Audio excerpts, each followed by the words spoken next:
أعوذ بالله السميع العليم من الشيطان الرجيم بسم الله الرحمن الرحيم والصلاة والسلام على أشرف المرسلين سيدنا محمد وعلى آله وصحبه أجمعين. Assalamu alaikum wa rahmatullahi wa barakatuh. Un grand merci à notre cheikh pour ces versets coraniques. Jazakallahu anna kulla khair. Barakallahu fik ya cheikh.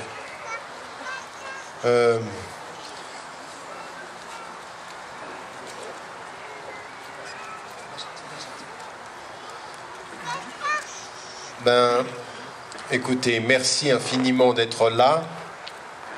Et cet accueil est autrement plus chaleureux que ce que j'aurais pu avoir au gymnase. Qu'est-ce que vous voulez de mieux? Certaines mairies ferment la porte d'un gymnase et Dieu vous accueille avec le soleil dans un parc.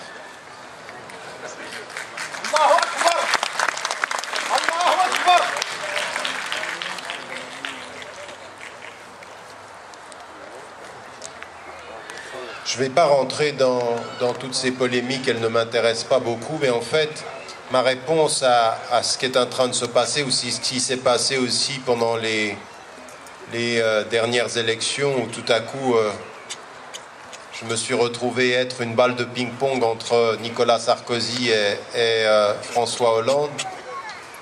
La bonne réponse à ceci, c'est une réflexion que nous devons avoir sur notre présence, ce qu'on répète depuis 25 ans, mais en même temps de prendre la température de ce qui est en train de se passer en Europe, en France en particulier, mais partout en Europe.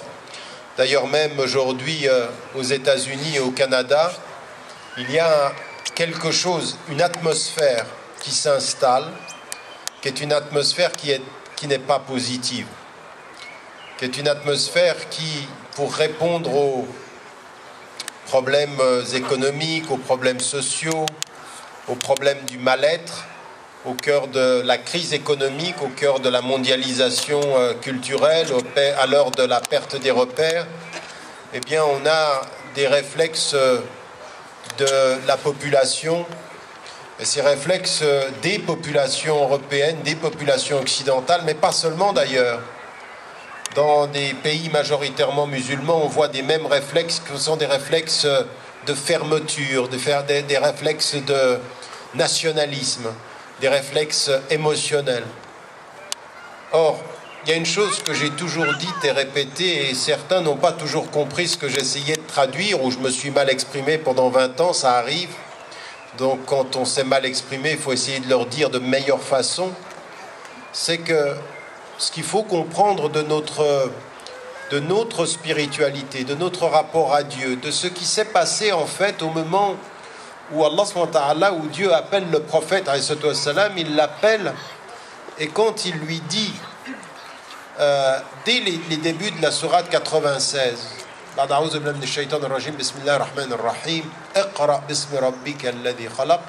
quand il lui dit lis, et que le prophète, vous le savez, avant le début de la révélation, il dit « Je ne suis pas de ceux qui lisent ». Et Jibril, il lui répète par 3 fois. Et en fait, ce moment-là, c'est un moment qui est très très important. C'est là que vous comprenez le vrai sens de l'éducation. Il lui dit « Lis, tu peux par Dieu ». Et lui, il dit « Je ne sais pas lire parmi les hommes ». Écoutez bien ce que je suis en train de vous dire. Je ne sais pas lire parmi les hommes, et Dieu lui dit, tu peux lire par Dieu. En d'autres termes, ce que tu dois comprendre, c'est que ce que tu ne peux pas faire de ton propre pouvoir parmi les hommes, tu le peux dans ta confiance en Dieu. Ce que Dieu te donne par sa confiance, c'est un pouvoir que les hommes ne te partageront pas par leurs craintes ou par leurs attaques. C'est un tout petit moment, mais il est le sens même de la révélation. Il est le sens même de la spiritualité. Et ce processus-là, il s'appelle comment? En fait, c'est littéralement un tahrir, c'est-à-dire une libération.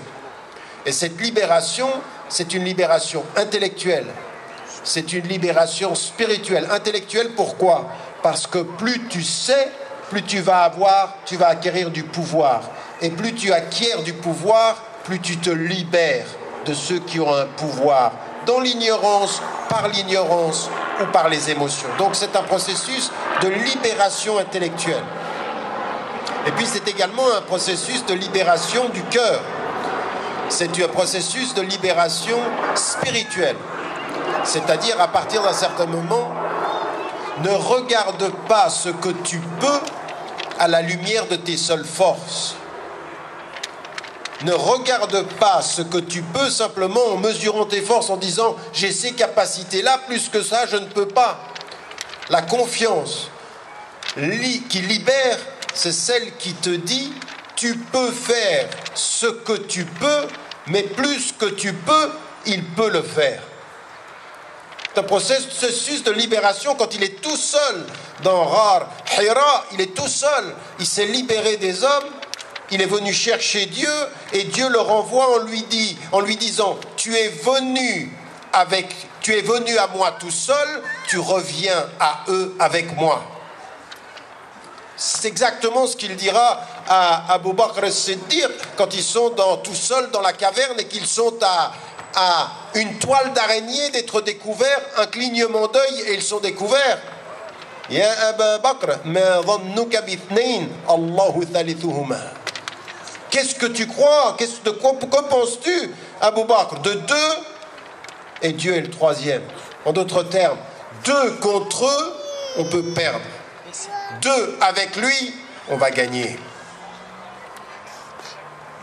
La fragilité du nombre et du pouvoir, elle ne se mesure qu'à ta confiance en Dieu ou en toi. Et qu'à partir d'un certain moment, c'est ça qu'il faut nourrir. C'est-à-dire que chacun d'entre nous, vous êtes ici, c'est vendredi soir, alhamdoulilah, vous allez avoir un week-end, vous allez vous recharger spirituellement, intellectuellement, mais le plus important, c'est pas de venir 2 jours pour entendre, c'est de construire une vie sur la confiance. C'est-à-dire, on peut le faire. On peut. Et pas à la manière de Barack Obama. Yes, we can. Oui, on peut, mais il fait rien de ce qu'il peut. Ou alors d'autres peuvent plus que lui. Non, c'est pas de ça dont on parle. C'est pas un pouvoir politique. C'est un pouvoir spirituel et intellectuel. Et ça, c'est notre réponse à ceux qui aujourd'hui, vous pouvez pas rentrer dans le gymnase, la liberté ci, la liberté ça. On leur dit, on a entendu ça, ça fait longtemps. Votre pouvoir est relatif. La liberté de parole sera plus forte en France que votre pouvoir relatif. Vous pouvez nous empêcher de parler quelques années. La liberté et le pouvoir de parler sur les années qui vous dépasseront, nous l'obtiendrons. Parce que c'est un droit qui est éternel et vous êtes des êtres humains éphémères. Passez, nous passerons. Cette parole-là, elle est une parole de confiance qui dit quoi? Qui dit qu'au bout du compte, je ne me réduis pas à l'adversité. Je ne suis pas l'adversaire, n'est ni mon maître, ni celui qui va m'enseigner les moyens de ma résistance. Si tu m'insultes, je ne t'insulte pas. Si tu me frappes, je ne te frapperai pas. Si tu me dénigres, je te dépasserai. Non pas en utilisant tes moyens, mais en revenant à l'essence de ma fin, de ma finalité, de ce pourquoi je suis sur la terre. Et ça, c'est de ça dont il faut se nourrir aujourd'hui, en particulier par rapport à tout ce qu'on entend et par rapport à tout ce qui est en train de s'installer aujourd'hui, par rapport à l'islam et plus généralement par rapport au racisme. Nous sommes à une époque du retour des racismes. Du retour des racismes et du retour des émotivités qui peuvent être très dures d'un point de vue raciste. Et faites attention parce que quand je parle de ça, je ne parle pas simplement du racisme des Français vis-à-vis des Arabes ou vis-à-vis des musulmans. Je parle de tous les racismes. C'est-à-dire que nous-mêmes, parfois, nous confondons nos résistances justes à des politiques injustes avec des racismes qui se sont installés dans nos communautés par rapport à ceux où nous généralisons, par rapport au judaïsme que nous généralisons. Alors que le prophète alayhi salam n'a jamais fait ça. Le prophète alayhi salam, au moment où lui, mais attention, il faut comprendre ça, Le prophète reçoit la révélation et sa relation à certaines tribus juives de l'époque tient de la survie de la communauté. C'est-à-dire que ceux qui vont être les Banu Nadir, les Banu Khuraïza, toutes ces tribus-là auxquelles il va faire face, à un moment donné, il en va de la survie, ils veulent le tuer, détruire tout. Et lui, il fait la différence entre ceux-là, vis-à-vis desquels il va être droit et juste en disant on ne vous laissera pas faire, et d'autres tribus juives qui sont sous sa protection, qu'il protège contre des agresseurs. Il fait la différence entre le juif de la communauté juive qui est juste et que l'on protège, et le juif de certaines tribus juives qui a un complot politique et qui veut annihiler la communauté musulmane. Il fait la différence. Lui, il fait la différence. Il protège les uns et il combat les autres. Et ça, nous devons revenir à cette histoire pour que nous fassions attention à ne pas mettre tout le monde dans le même sac. Et que nous regardions aussi à l'ère de ce nouveau racisme que nous traitons. Alors je l'ai dit et je l'ai répété, l'islam est une religion de l'unité de Dieu qui appelle à l'unité de l'humanité. Ya ayyuhan nas, c'est au vous tous les gens. Inna akramakum indallahi atqakum, qui vient terminer ce verset-là et qui parle des gens. Il dit le meilleur d'entre vous, ça n'est ni la couleur, ni l'origine, ni le genre, c'est le cœur. Le meilleur d'entre vous, c'est la conscience divine la plus profonde. C'est le meilleur d'entre vous. Et la conscience divine, elle n'a pas de couleur, pas d'origine, pas d'âge, pas de destination spécifique. Elle n'est ni algérienne, ni marocaine, pas égyptienne, elle est rien de tout ça. Et le prophète il mettra à des postes spécifiques des gens de différentes couleurs. Celui qui appelle à la prière, il est noir. Celui qui lui donne des stratégies, il est perse. Celui qui va parler et qui va être son ami, il est arabe de la mer. Il a réuni autour de lui toutes les origines au nom de l'unité. Au nom de l'unité. Et qu'est-ce qui va transcender ça? Comment est-ce que c'est facile de faire ça? Non, c'est pas facile. Ça demande une éducation. Ça demande iqra. Ça veut dire lis en toi-même. Lis tes propres émotions. Parfois, toi, sans le savoir, tu as des émotions qui vont t'amener à un racisme accepté. Tu peux l'être avec ta fille, tu peux l'être avec ton fils, tu peux l'être avec le voisin. La tentation du rejet de l'autre, elle est naturelle. La résistance à ce rejet, elle est spirituelle. Il faut lutter contre ces tentations émotives, de rejeter les gens pour leur couleur, de rejeter les gens pour leur origine. Raison pour laquelle, même dans ce qui va concerner le mariage, si ton père ou si ta mère, si les gens de ta famille vont t'imposer quelque chose, ou ils vont te demander de faire quelque chose qui est en contradiction avec un principe éternel pour des considérations circonstancielles, voire racistes, à ce moment-là, tu as le droit de leur dire non. Il n'y a pas d'obéissance à une créature si je dois désobéir à Dieu. Et si tu me dis que cette personne-là, elle n'est pas bien à cause de sa couleur et de son origine, Dieu dit qu'elle ne peut être bien ou pas bien qu'en fonction de son cœur, car la foi n'a pas de couleur, car la foi n'a pas d'origine. Ça, c'est une attitude qu'il faut avoir déjà à l'intérieur de notre communauté. Nous avons, avant d'aller vouloir éduquer la planète, il faudrait nous éduquer, nous, à l'intérieur de nos familles, à l'intérieur. C'est un vrai djihad, le racisme. Le véritable ennemi à l'intérieur de la communauté. Et je vous dis ceci, alors vous entendez parler du réveil arabe, de ce qui est en train de se passer. Des choses très graves qui sont en train de se passer dans le monde arabe, où vous voyez des gens qui se disputent sur leur origine, vous voyez des gens à l'intérieur de Ahl Sunnah qui se disputent sur leur tendance religieuse, et vous avez des gens à l'intérieur de la communauté musulmane qui se disputent entre chiites et sunnites. Vous voulez éduquer quel monde si on ne sait même pas nous gérer avec de la profondeur, avec de la sagesse, ces réalités-là? Nous sommes dans le risque, nous sommes dans le péril raciste, nous sommes dans le péril de la division. Nous, musulmans, et pas seulement dans le monde majoritairement musulman, ici, là. On en est à quelle génération de Français musulmans? On en est maintenant, on est en train d'atteindre la 4e, la 5e génération. Et pourtant, encore, parmi les musulmans français, parmi les Français musulmans, il y a des gens qui pensent que leur première communauté, ça reste les Algériens d'origine, les Marocains d'origine, les Turcs d'origine, les Maliens d'origine, les Sénégalais d'origine. Mais depuis quand votre origine décide de votre foi? Depuis quand votre origine décide de votre fraternité? Depuis quand? Combien faut-il de générations pour que nous sortions de cela? Combien faut-il de générations pour que la femme et l'homme qui s'est converti à l'islam en France soient considérés par ceux qui viennent d'Afrique comme autant musulmanes et autant musulmans que lui? Je vous dis ceci parce qu'avant de commencer par parler de l'islamophobie, ils ne nous aiment pas, il faut regarder comment nous nous respectons, quel travail nous faisons à l'intérieur. La nécessité de l'autocritique, qui est celle que l'on constate, qui est celle véritablement que le prophète, quand lui il reçoit la révélation, qu'est-ce qu'il fait au niveau de tous les siens? Qu'est-ce qui se passe au niveau de la communauté?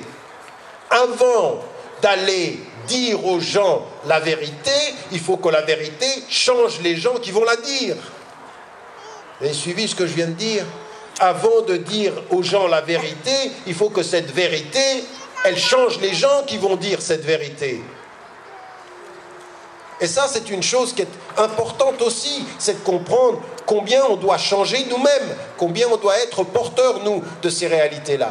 Alors, quand on critique le racisme des sociétés, quand on critique les gens qui nous stigmatisent, il faut que nous fassions un travail qui est un travail sur nous-mêmes. Je dis ceci pourquoi? Parce que quand le prophète il dit qui est celui qui est fort parmi vous? Celui qui va se maîtriser vers la colère. C'est qui le meilleur d'entre vous? Celui qui se maîtrise. Pourquoi? Parce que la principale dimension de l'éducation, ça va être d'abord de se maîtriser nous-mêmes. Et donc, la maîtrise, elle va être de deux types. Elle va d'abord être une maîtrise intérieure dans la communauté musulmane, ou parmi les êtres, les femmes et les hommes de foi, pour qu'entre nous, nous dépassions nos divisions, ou nous dépassions des attitudes qu'il faut aujourd'hui dépasser. Il faut que nous dépassions ces attitudes-là. Et je vous le dis d'autant plus, c'est que quand on voit que le peuple arabe, les peuples arabes se réveillent, je l'ai dit dans le livre et j'arrête pas de le répéter, vous allez quand même vous rendre compte que ce qui est en train de passer au Maroc concerne beaucoup les Marocains, que ce qui se passe en Tunisie concerne les Tunisiens, que ce qui se passe en Algérie concerne les Algériens, que ce qui se passe... Alors on écoute ce qui se passe en Égypte, mais au bout du compte, vous apercevez que le peuple égyptien s'intéresse beaucoup à l'Égypte, que le peuple tunisien beaucoup à la Tunisie, et qu'au bout du compte, on est devenu, dans tout ce mouvement-là, très nationaliste. Il y en a qui font dans la justice comme on fait avec une équipe de football. On soutient son pays, son équipe de football, la Tunisie. Et vous avez vu ce que ça a donné quand l'Algérie a dû considérer que l'Égypte était meilleure. Je plaisante. Là, vous riez pas, hein. Mais quand on en arrive à de l'émotion comme ça, quand on est comme ça dans le sport, on s'aperçoit que même pour les libérations nationales, on arrive à ces types d'attitudes-là, à ces types d'attitudes fermées. Il faut que nous travaillions ça. Il faut qu'aujourd'hui, ici, vous, Français de confession musulmane, vous donniez ici, dans cette mosquée, il faut que cette mosquée-là, elle soit avec des gens de toutes les couleurs, de toutes les origines, de toutes les... Il faut qu'on s'ouvre. On n'est pas d'accord. On n'est pas d'accord sur tout, mais on va se respecter, on va travailler ensemble, on va avoir une mentalité qui soit une mentalité exemplaire. Ça, c'est l'éthique du musulman. L'éthique du musulman, ça va être de considérer que les principes sont plus importants que les origines, que les principes, que la conscience, et même parfois avec des gens qui ne croient pas en Dieu, même parfois avec des gens qui sont des agnostiques, les principes vont avoir raison de l'appartenance spécifique. Nous, on est là, on est des amis des principes. Tu as des principes, tu m'intéresses. Si tu vis sans principe, eh bien, Il y a peut-être d'autres choses qui vont m'intéresser, mais cette partie-là de ta personne ne m'intéressera pas.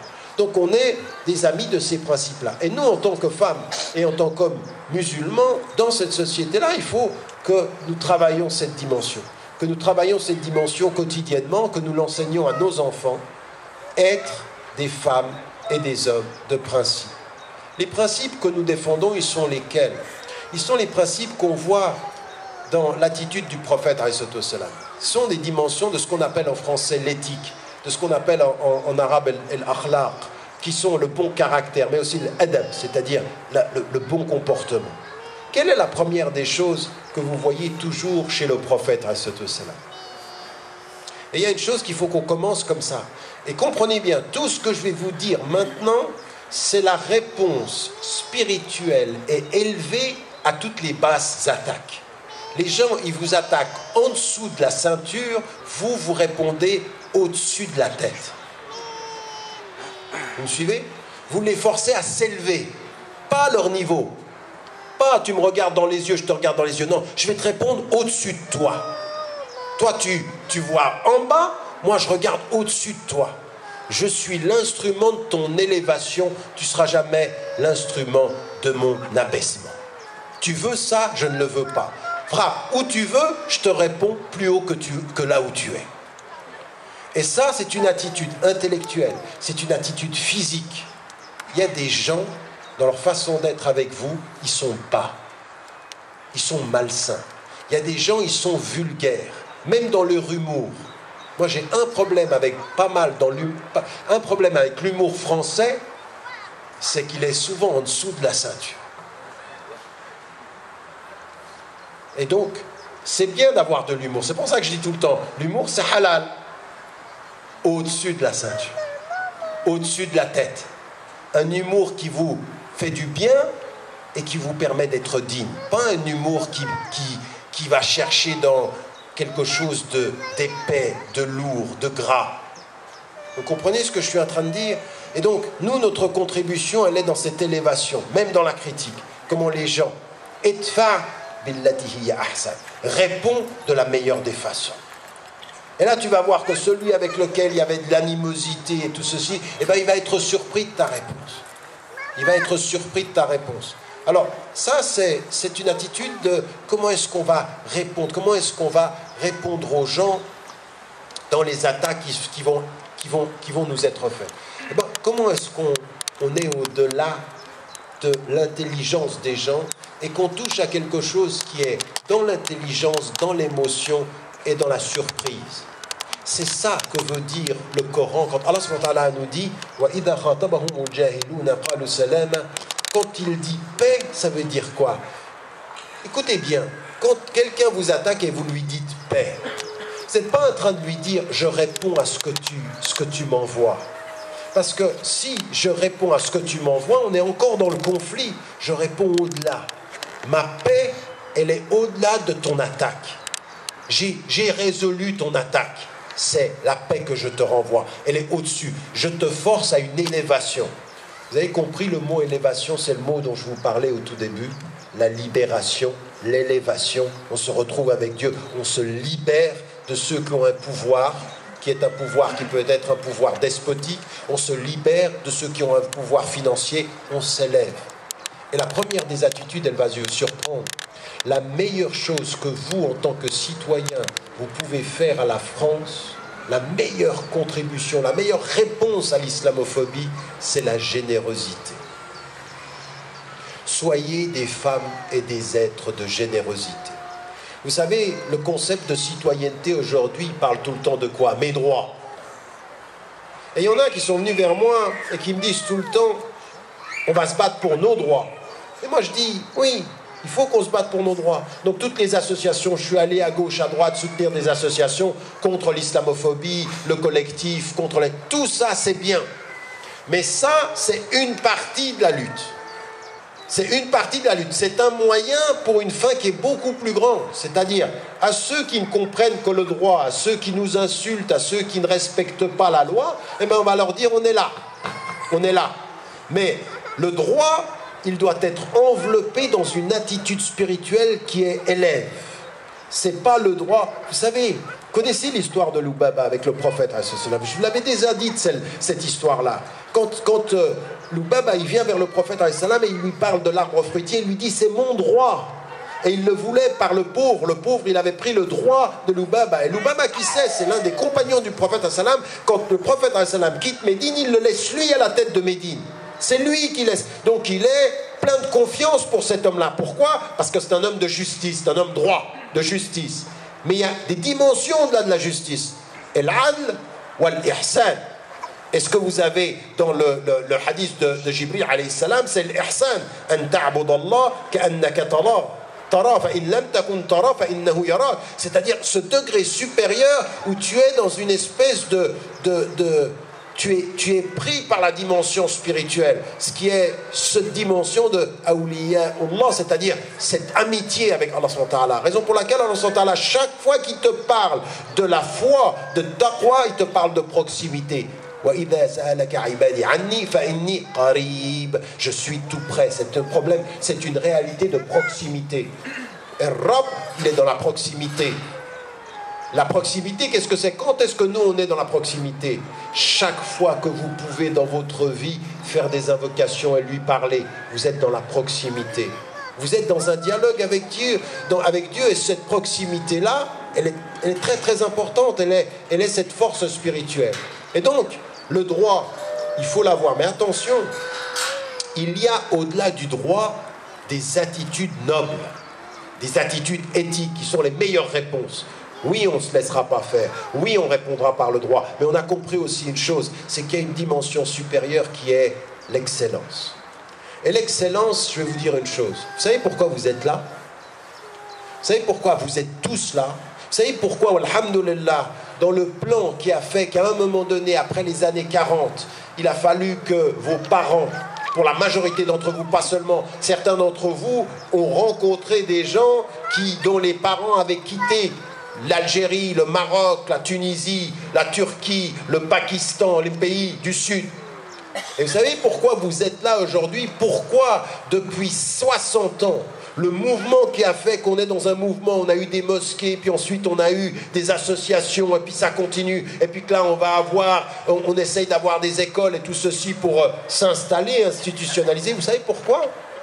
Pas par la connaissance de vos parents. Parce que les papas et les mamans qui sont venus ici, les premiers qui sont venus, les papas qui sont venus, ils n'avaient pas une connaissance extraordinaire de l'islam. Ils avaient la connaissance essentielle, la ilaha illallah, et ils savaient une chose, quand tu dis la ilaha illallah et que tu viens dans un nouveau pays, la première chose que tu fais, c'est la mosquée. Mais il y a une deuxième chose qu'ils avaient, et une chose qui vous a été donnée pour beaucoup d'entre vous, et il y en a beaucoup d'entre vous qui la perdent. Moi, l'une des choses, une des marques que je vois qui est vraiment très très troublante, c'est deux choses. Je vois parfois une deuxième, troisième, quatrième génération de femmes et d'hommes musulmans qui ont plus de connaissances islamiques, mais qui ont perdu une chose que les parents avaient. Une chose, c'est sans les mots, sans le savoir, une générosité naturelle. Ils n'avaient pas beaucoup de savoir, mais ils avaient de l'amour en Dieu. Des fois, vous voyez des parents qui pleurent de voir leurs enfants, ce qu'ils sont en train de devenir dans la société. Ils n'avaient pas beaucoup de savoir, mais ils avaient énormément d'amour et de générosité. Ils aimaient Dieu sans avoir le savoir pour le dire. Mais c'était de l'amour. Et ils sont venus avec autre chose qui était importante. Vous voyez ça chez beaucoup de vos parents. Moi, des fois, ça m'arrive comme ça. Moi, je suis un enfant comme vous, hein. Je suis un enfant qui est né là. J'en ai beaucoup perdu de la générosité. Et je le sais, vous savez, c'est pas en vous regardant que je le sais. Parce que si je vous regarde, je dis alhamdoulilah. Non, c'est pas vous. C'est quand je regarde ma maman, hafidahullah. Quand je me souviens de mon père, rahimahullah, je me souviens de comment ils étaient. Il y en a un qui est venu vers moi, il me dit, avec tout ce que tu as fait, je vais vous dire une chose, ça m'est arrivé il y a 2 semaines. 2 semaines, j'arrive avec tout ce travail de faire des voyages. Il y en a un qui me regarde, il me dit, j'ai connu ton père. Rahimahullah. Il me dit, et tu sais quoi? Il m'a regardé comme ça. Il croyait qu'il me disait quelque chose pour plaisanter. Mais ça m'a été, c'est un missile qui m'a envoyé. Il me dit, tu sais, il était plus chaleureux que toi. Il rigolait. Ça m'a fait pleurer. Parce que c'est vrai. Parce que c'est vrai, lui, il est venu d'une culture, d'une façon d'être avec l'islam où c'était de l'amour, où on se prend dans les bras, où on se donne des choses, où on a le temps. Nous, maintenant, on est colonisés par un manque de... Vous le savez. Des fois, vous regardez votre maman, vous dites, mais comment elle fait pour donner autant? Comment elle a fait pour donner autant? Elle avait 1 enfant, 2 enfants, 4 enfants, 6 enfants, 8 enfants. Maintenant, 2, ça suffit. On est rentré dans le... Et après, les gens, ils viennent vous dire, intégrez-vous. Mais on est intégré là. Là, on a vraiment intégré. Là, on a vraiment oublié ça. Non, mais je plaisante pas. Essayez de comprendre ce que je suis en train de vous dire. C'est que quand le prophète, il n'est pas en train d'enseigner uniquement, il n'est pas en train d'enseigner des règles. Il est en train d'enseigner des comportements, des petites choses de la vie. Mais combien de fois, moi, je me rends compte que là, maintenant, j'étais sur Paris, je suis en train de marcher vite pour arriver ici à l'heure, je suis arrivé en retard. Il y en a un qui m'arrête, il me dit « Salam alaikum ». Il était content de me voir, j'étais pressé de partir. Et après, tu viens, tu t'assois ici, tu fais une conférence sur l'islam et tu dis « Subhanallah, le prophète, il n'était jamais le premier à enlever la main. Jamais il a enlevé la main le premier. » Donc on doit, c'est bien de venir éduquer, puis après ça vous revient dessus, vous dites, tu as du chemin à faire. Avec tout ça, tu as du chemin à faire. Je vous dis ceci, pourquoi? Parce que ça, ne le perdez pas. Prenez de vos parents, prenez de vos cultures d'origine, quelque chose qui va faire du bien à la France. La générosité et la chaleur. La générosité et la chaleur humaine. À savoir inviter les gens, à savoir sourire. Mais nous, on avait ça, c'est naturel. Là, maintenant, on est en train de devenir on est en train de se robotiser. Et si quelqu'un vous attaque et qui réussit par ses attaques à vous faire moins sourire, à vous faire devenir moins généreux, à faire en sorte que vous fermiez la porte de vos voisins, il a gagné 2 fois. Il vous attaque par le verbe et il vous détruit ce que vous aviez de générosité à l'intérieur. Comprenez ce que je suis en train de dire? C'est une guerre psychologique qui est profonde. Et la libération spirituelle, c'est de ne pas garder ça. Et le hikmatu dallatul muslim, c'est la propriété privée, perdue du musulman, la sagesse. Et qu'est-ce que c'est la sagesse? La générosité. Là où vous vivez dans vos quartiers, il ne faut pas être une communauté qui fait du bruit le soir du ramadan en dérangeant tout le monde. C'est une communauté qui est généreuse dans sa présence. On est généreux, on fait du bien, on sourit.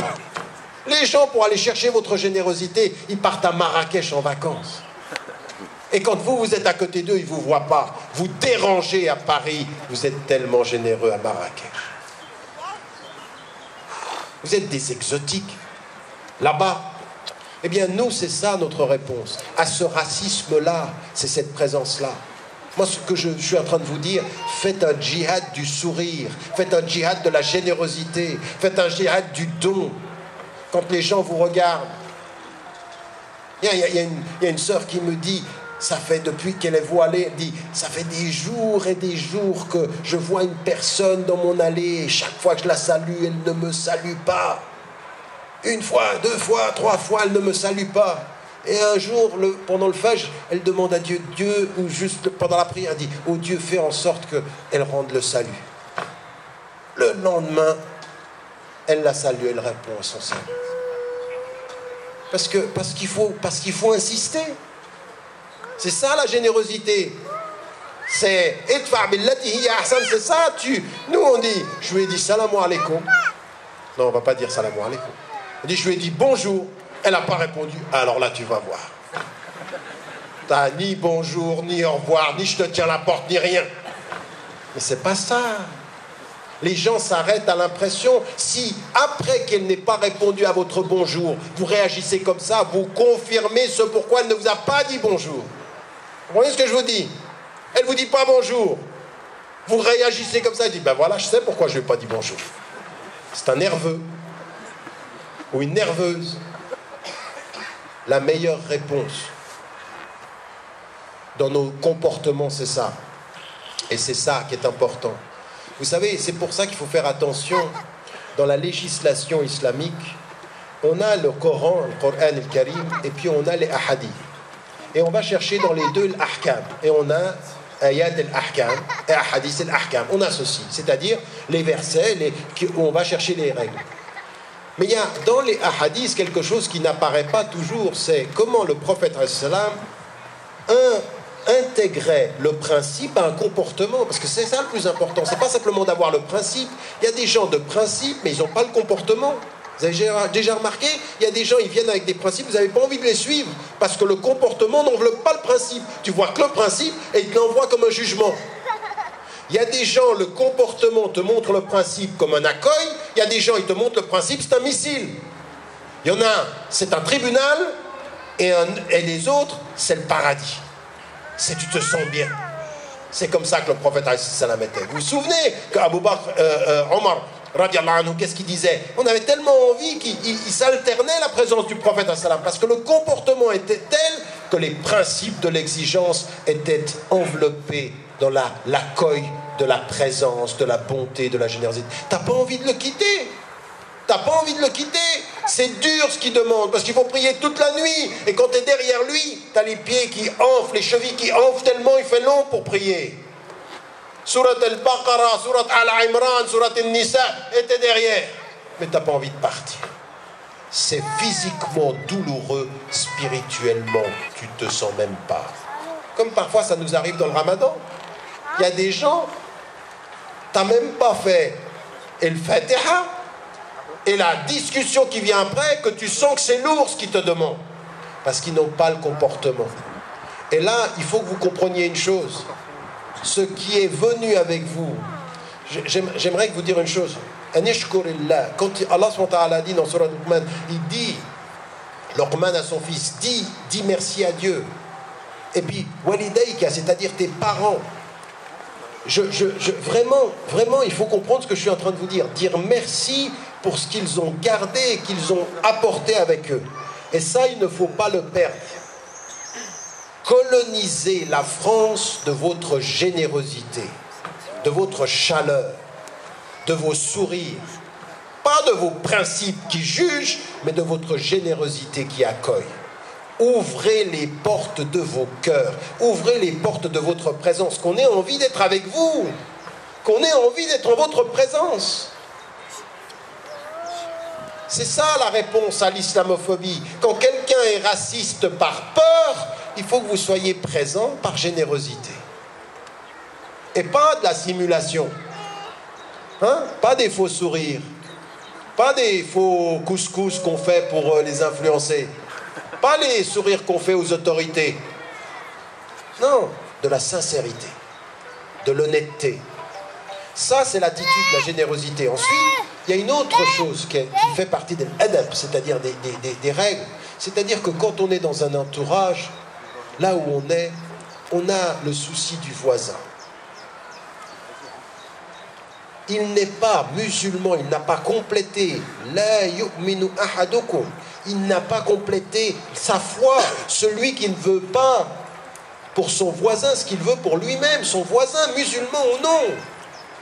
Et donc là, on doit faire attention aux gens qui sont autour de nous. C'est un comportement, une éducation qui doit être nécessaire. On doit faire attention à ça. On doit faire véritablement attention à comment on est avec nos voisins, à comment on est avec les gens, à comment on est avec les gens qui ne sont pas de notre confession. Donc, ce que j'essaye de vous dire ici, c'est de comprendre que notre réponse, finalement, elle est de bien comprendre notre religion, comment on est avec les gens. Et de se rappeler, c'est pour ça que je vous dis, c'est bien de revenir au hadith quand il s'agit de règles, mais il y a une chose qui est très importante, n'oubliez jamais de lire la sira du prophète, la vie du prophète. Pourquoi? Parce que c'est comment il était avec les gens, comment il était avec les femmes, comment il était avec les hommes. Là aussi, il faut que les hommes, vous fassiez très très attention. C'est très important de pouvoir garder son sérieux. C'est très très important de savoir rester aimable et gracieux. Vous savez, la grâce, l'élégance. Il faut faire attention, être sérieux dans son comportement, mais en même temps avoir une grâce comme ceci, une élégance. dans notre façon d'être, dans votre façon de parler. Ça, c'est capital. Le prophète, il était, je veux dire, c'était le modèle de cette grâce, de cette élégance. Et les femmes, elles se sentaient respectées, elles sentaient un homme qui était courtois. La courtoisie. Vous savez d'où vient la littérature courtoise en Europe? Si vous lisez un livre, quand je répondais à Finkielkraut à la télévision qui nous disait la France, c'est le terreau de l'élégance et de la courtoisie féminine. Je dis oui, mais vous avez oublié toute une partie de l'histoire. C'est qu'en fait, la courtoisie, elle vient du Moyen-Orient, de toute la littérature arabe et musulmane. La courtoisie, c'est-à-dire comment est-ce qu'on respecte la femme? Comment est-ce qu'on respecte? Ça, c'est très important aussi. Faites très très attention à ça. C'est-à-dire que nous sommes dans une société où nous, on ne va pas être dans une espèce de logique de la parité en termes de droit. On va être dans la justice quant aux compétences. Et une femme qui a des compétences, elle doit pouvoir avoir sa place à tous les niveaux du pouvoir et de l'administration. On n'a pas ce problème-là. Mais ce qui est très très important aussi, c'est une attitude de l'élégance. Une femme, pour réussir, n'a pas besoin de devenir un homme. Il faut qu'elle puisse rester femme, et il faut que les hommes puissent être des hommes, et qu'entre nous, il y ait des relations de courtoisie et d'élégance. Ça, c'est l'enseignement, c'est notre enseignement. Et vous, aujourd'hui, en tant que musulmanes et musulmans, vous devez revenir avec ça, l'habit de ces principes, avant simplement de venir par... Mais avant, il faut qu'on les travaille sur nous-mêmes et qu'on rentre dans la société française avec ça, avec cette générosité-là, avec cette chaleur, avec cette courtoisie, avec ce don, avec cette présence. Et si on a une école musulmane, c'est ça la spécificité d'une école musulmane. C'est pas de faire simplement les mêmes résultats que les autres écoles, c'est de façonner une éducation terbiya, akhlaq, adab. Adab, c'est comment tu parles avec l'autorité, comment tu parles aux gens, comment tu les sers, comment tu es chaleureux. Une école aux principes islamiques dans le pays, dans la France, c'est une école qui enseigne la générosité, la solidarité et le don. Et là, vous répondez, ça c'est la meilleure des réponses. Salam, ça veut dire, je te réponds au-dessus de ta tête. Ma réponse c'est, élève-toi. Élève-toi. Ton attaque, elle est basse. Je ne vais pas me mettre à ton niveau. J'ai autre chose à faire que de me mettre à ton niveau. Tu m'abaisses là. On n'est pas là pour s'abaisser, on est là pour élever le niveau. Et élever le niveau, c'est réfléchis. Réfléchis à ce que tu es. Réfléchis à ce que tu dis. Réfléchis à ton racisme. C'est ça, nous sommes des êtres que nous devons répondre autour de nous de la conscience. Et vous savez, quand vous êtes dans cette attitude-là, dans votre travail, où que vous soyez, dans votre demeure, dans votre voisinage, il faut que les gens, quand ils vous regardent, ils ont envie de comprendre pourquoi vous agissez comme ça. Donc que vous soyez un tout petit peu des gens qui poussent à ouvrir les consciences. Et ça, c'est la première éthique de la musulmane et du musulman, ce bon comportement-là. Mais vous avez bien compris, vous êtes peut-être venu dans une conférence où vous pensiez que j'allais vous donner les clés de l'attaque. Moi, je vous donne les fondements de l'élévation. Les fondements de l'élévation, de là où on doit. Maintenant, se battre pour les droits, il faut le faire. Ne jamais laisser passer les insultes, il faut le faire. Dire aux maires, à ceux pour qui on va voter, un jour ou l'autre, vous payerez vos injustices. Parce que nous, on a des votes. Parce qu'on votera. Et on ne se laissera pas faire. On ne votera pas pour celui qui nous aimera, on votera pour celui qui sera le plus juste. Mais si vous ne nous aimez pas et que vous appliquez les règles comme vous le faites, c'est la preuve que vous n'êtes ni juste ni respectueux. Donc on est pour les respectueux et les justes. Pas forcément ceux qui nous aiment, mais ceux qui sont justes. Et quand on a des positions justes, eh ben, on soutient les gens qui sont dans cette règle-là. On n'attend pas des gens qui nous aiment. Nous, on n'est pas des quémandeurs d'amour. On est des gens qui nous levons pour la justice pour tous. On n'a pas c'est pas aimez-nous, on est gentils, même si on est arabe. Parce qu'il y en a qui sont comme ça, il y en a qui rentrent dans la politique, c'est aimez-moi même si je suis arabe. Mais t'es un problème, toi, déjà. Et il y en a, il faut qu'ils enlèvent le plus possible la couleur arabe. Alors on modifie le nom, on blanchit la peau. Si on ne peut pas blanchir le nom, modifier le nom, on change la langue. Il y en a qui, leur façon de parler, il n'y a plus de... Je veux dire, il y en a vraiment, ils n'arrivent même pas à dire salam. C'est bonjour, attention. Ça, c'est pas ça. C'est pas ça qu'on veut. Il faut avoir du respect, se respecter. Et à toutes les autorités politiques, il faut que vous sentez que vous vous respectiez. Donc moi, je veux dire, répondre aux gens semaine après semaine, mois après mois, on vous a enlevé tel... On n'a pas le temps, on a des choses qui sont plus importantes à faire. Mon dernier point. Mon dernier point par rapport à votre engagement et par rapport à ce que nous avons à faire aussi, c'est nos responsabilités, lutter à l'intérieur contre nos racismes à nous, contre nos problèmes à nous, et s'élever par rapport à cela. Et puis, après, véritablement, essayer de comprendre ce qui nous est dit dans notre cheminement à nous en tant que citoyens et notre contribution. Donc, au bout du compte, ce que vous avez à vous poser comme question, c'est quand vous luttez contre les racistes, c'est une contribution que vous faites à la société française.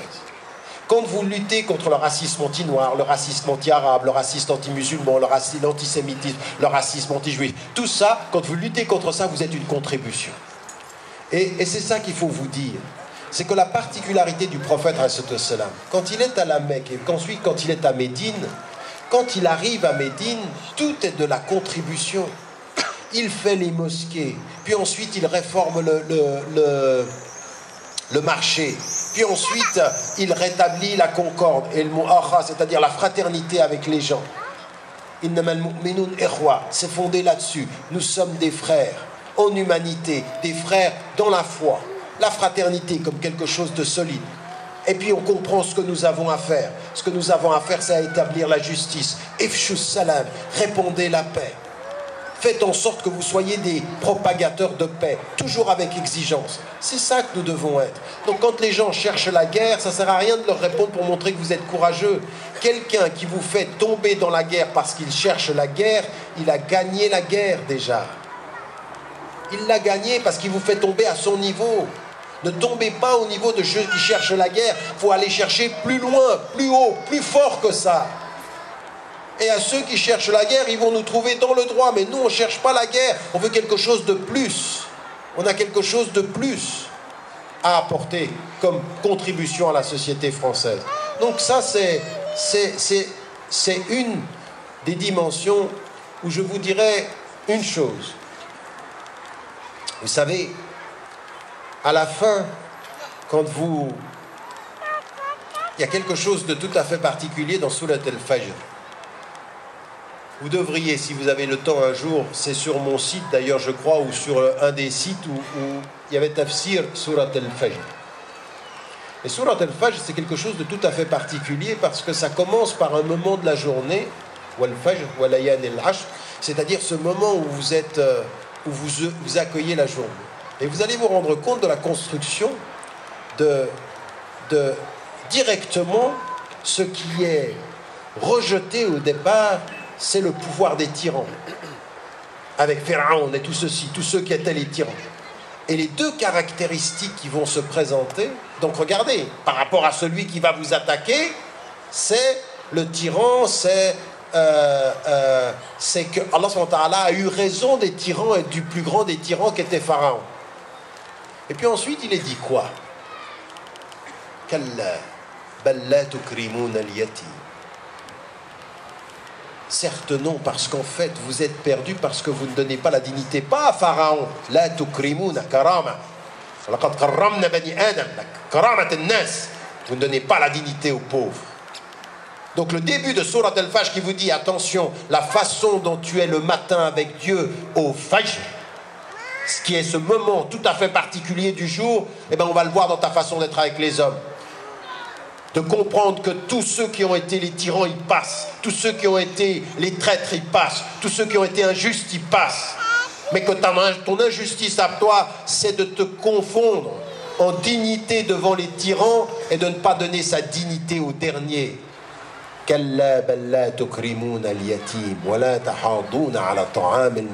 Vous n'êtes pas proche de la nourriture du pauvre. Vous ne faites pas attention.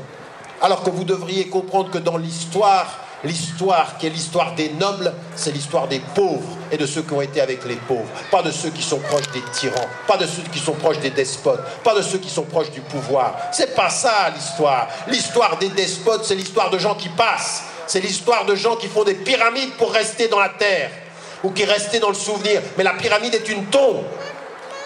Il ne reste de toi que ta tombe. Ce que tu as été, le peuple ne le veut pas. Il ne reste rien de ton souvenir digne, il ne reste que ta tombe arrogante. Quant à celui qui était avec les pauvres, le souvenir qu'il reste, c'est pas grand-chose. Quant au matériel, mais c'est énorme au niveau du souvenir des pauvres. Et la deuxième des dimensions qui reste et qui va terminer sur Al-Fajr, qui vous dit attention, l'histoire vous dit, les arrogants passent, les despotes passent. Et vous, qu'en est-il de votre relation aux pauvres? Qu'en est-il de votre relation au miskin, c'est-à-dire celui qui n'a rien? Êtes-vous cette générosité-là? Êtes-vous une communauté de la générosité des pauvres? Êtes-vous une communauté de la générosité des opprimés? Êtes-vous une communauté de la générosité des bons? Êtes-vous une communauté de la générosité de ceux qui se lèvent pour El-Fajr et pour les pauvres? Parce que la seule chose qui restera, Ya ayyatuha an-nafsul mutma'inna, c'est ça qui va rester. Et qu'est-ce qui est dit dans ce verset? L'être qui est en paix. Revenez satisfaite et étant dans la satisfaction de Dieu. Celle qui n'a ni peur des tyrans parce qu'ils passeront, mais qui n'oublie jamais les pauvres parce qu'ils resteront, parce qu'ils seront ceux-ci. Et c'est ceux-ci qui rentrent au paradis, c'est ceux-ci qui rentrent dans la paix. Et j'aimerais vous dire, c'est la même chose à Corbeil. C'est la même chose ici.